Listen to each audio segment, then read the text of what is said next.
بسم الله الرحمن الرحيم. والشمس وضحاها والقمر إذا تلاها والنهار إذا جلاها والليل إذا يغشاها والسماء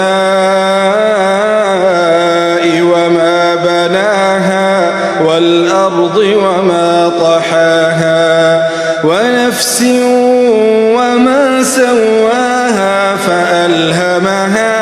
فألهمها فجورها وتقواها قد أفلح من زكاها وقد خاب من دساها كذبت ثمود بطغواها إذ انبعث أشقاها فقال لهم رسول الله ناقة الله وسقياها فكذبوه فعقروها فدمدم عليهم ربهم بذنبهم فسواها ولا يخاف عقباها.